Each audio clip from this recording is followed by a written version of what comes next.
प्रिय दोस्तों, साहेब बंदगी साहेब, आज रमैनी 50 बंधनों का मूल ममता के बारे में बात करेंगे। कहेत मोही भयल युगचारी, समुझत नाही मोर सुतनारी, बन से ही आगी लगी बन से ही जरिया, भरम भूल नर धंधे परिया, हस्ती के फंदे हस्ती रही, मृगा के फंदे मृगा रही, लोहे लो जस काटो सयाना, त्रिया के तत्व त्रिया पहचाना, साखी नारी रचनते पुरुषा, पुरुष रचनते नार, पुरुष ही पुरुषा जो रचे ते बिरले संसार। भावार्थ, मुझ जैसे लोगों को उपदेश करते हुए चारों युग बीत गए, परंतु जो लोग मेरा पुत्र, मेरी पत्नी तथा मेरे धन घर कहकर और मानकर उनमें आसक्त है, वे समझते नहीं। आदमी उसी प्रकार अपने मन के अंदर उत्पन्न हुए मायामों की आग में जल मरता है, जैसे बांस की कोठी अपने ही बांसों की रगड़ से जलकर भस्म हो जाती है। लोग स्थूल पदार्थों तथा मन की कल्पनाओं में भ्रमित होकर तथा अपने स्वरूप को भूलकर कर्म बंधनों के व्यापार में फंस जाते हैं। जैसे सिखाई हुई हथिनी और मृगी के बंधनों में जंगली हाथी और मृग फंस जाते हैं। जैसे चतुर लोग एक लोहा से दूसरे लोहे को काट देते हैं।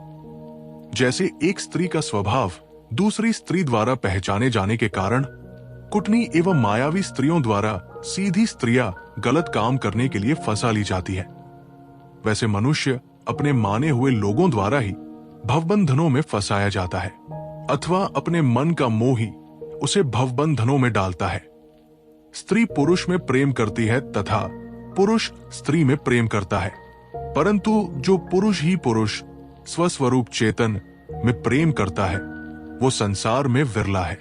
व्याख्या, सद्गुरु ने इस रमैनी में ये बतलाया है कि तुम्हें अपने मन के मोह तथा अपने माने हुए प्राणियों से ही बंधन प्राप्त होते हैं। कहेत मोही भयल युगचारी चौपाई की इस प्रथम अर्धाली का आपातः अर्थ पौराणिक विचार वालों के अनुकूल है। उनको यहाँ अपने भावुक विचारों के समर्थन में अर्थ लगाने में सरलता है। वे अर्थ लगा सकते हैं। कबीर साहब कहते हैं कि मुझे उपदेश करते हुए चारों युग बीत गए, परंतु ऐसा अर्थ करने वालों को समझना चाहिए कि वे अपनी भावुकता में कबीर साहब को भी अत्यंत भावुक बना देना चाहते हैं। दूसरे ऐसे विद्वान लोग हैं जो बीजक में प्रक्षेप की टोह में रहते हैं।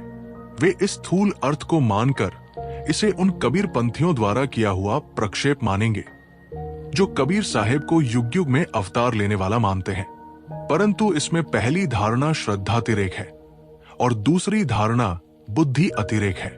कहेत मोही भयल युगचारी में मोही शब्द उत्तम पुरुष कर्ता के रूप में कबीर साहब के लिए होते हुए भी उसका अर्थ केवल उन्हीं में सीमित नहीं है, किंतु युग युगों से होते आए सभी गुरुजनों के लिए है, क्योंकि संसार में सभी गुरुजन इस एक सामान्य विषय पर उपदेश देते आए हैं कि संसार की मोहमाया ही जीव के लिए बंधन है, इसलिए इसे तोड़ो।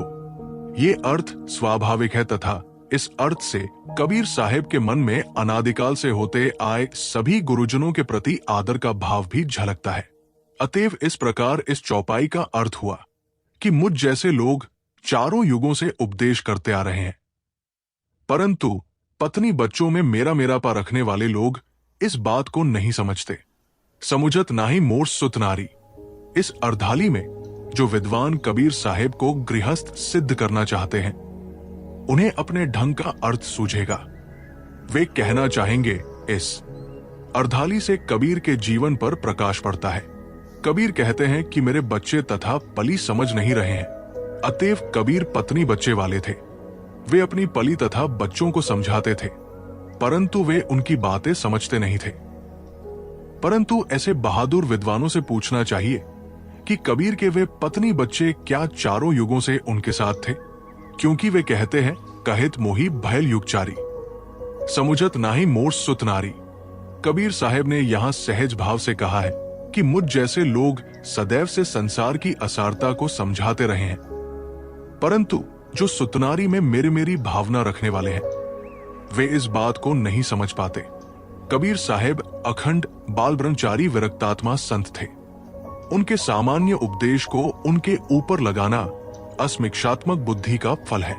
बीजक के कुछ पाठों में समुझत नाही मोर सुत नारी में मोर शब्द की जगह पर मोह पाठ है। लगता है यही सही पाठ है, परंतु लिखावट के दोष से कभी किसी ने मोह की जगह पर मोर लिख लिया। फिर भी अर्थ में कोई फर्क नहीं है। बंसई आगे लगी बंसई जरिया, अर्थात बांस अपनी ही रगड़ से जल जाते हैं। इसी प्रकार मनुष्य अपने माने हुए लोगों द्वारा उठाए हुए रागद्वेष के रगड़े में जलकर राख हो जाता है। मनुष्य अपने मन के मायामों तथा अपने माने हुए प्राणिक पदार्थों के रागद्वेष की आग में ही रात दिन जलता है।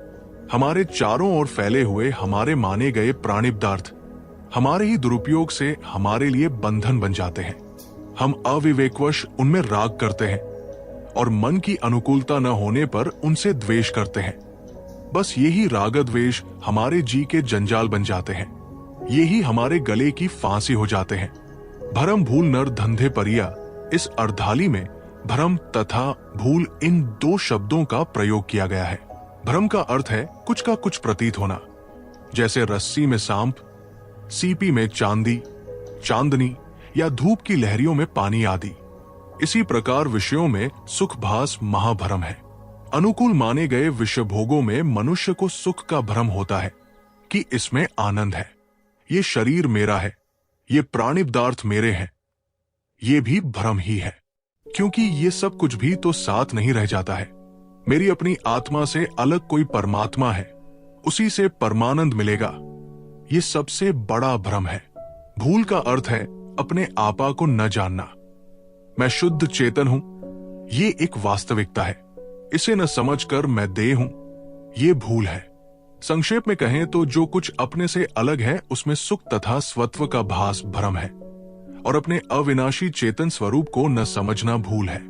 इस भ्रम तथा भूल के कारण जीव धंधे परिया कर्म बंधनों का व्यापार करता है। भ्रम तथा भूल को हम विषयासक्ति तथा अज्ञान कह सकते हैं। इन्हीं के कारण तो जीव भटक रहा है।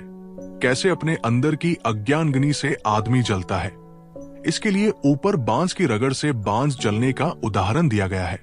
आगे हस्ती, मृगा, लोह और स्त्रीन 4 उदाहरणों से सद्गुरु ये समझाना चाहते हैं कि तुम्हारे बंधन तुम्हारे मन से या तुम्हारे स्वजनों द्वारा ही बनते हैं।